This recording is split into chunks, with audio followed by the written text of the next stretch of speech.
Bon dia des del Departament de Conservació i Restauració de Pintura. Avui us presentem la predel·la dels llaces. Aquesta predel·la és una obra que estava en la capella de Sant Pere, de la seu de la ciutat de València, i era la part baixa, la predel·la sempre la part de baix del retaule. El retaule es va perdre, però es conserva la predel·la.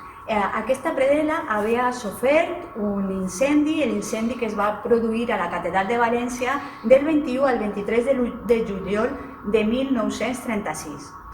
Aquesta peça en concret no es va cremar, però va suportar unes temperatures de 600-800 graus en 3 dies.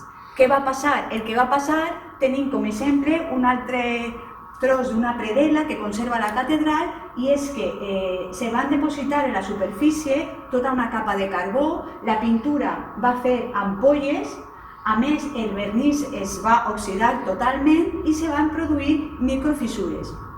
Al voltant d'això volia dir que els canonges de la catedral de València, no només el del segle XX, sinó des del segle XIII, han conservat tot en la catedral. Per exemple, l'arxiu conserva molts segells que pertanyien als pergamins, als documents en pergamí que eren moltes vegades tallats. Hi ha caixons i caixons en aquells segells que qualsevol pot estudiar i veure com recuperar-los.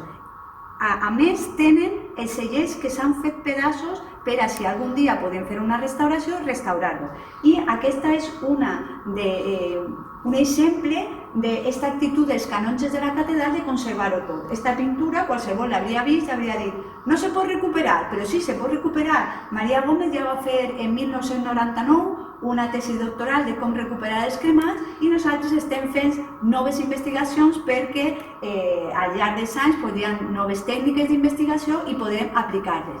Què en fem així? Aquí el que hem fet és fer una neteja, eliminar totes les intervencions anteriors, eliminar les ampolles, consolidar les microfissures. Hem fet moltes cates de neteja per a veure el gel, a què pH i en què concentració de dissolvents anava bé.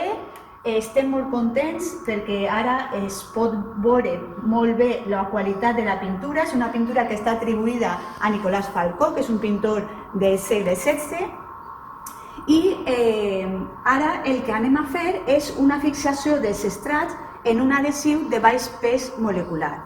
Com a curiositat, vull dir-vos que observant aquestes pintures podem estudiar molt bé no només les costums de l'època en què estava pintada l'obra, per els vestits que porten, els gossos, els animals de companyia, què menjaven, com eren els peinats, inclús com era l'ambient on la gent vivia.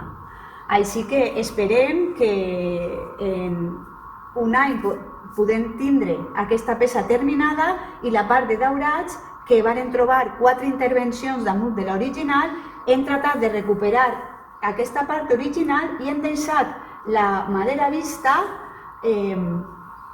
perquè hem quedat que era un element arqueològic que era millor que es quedara així.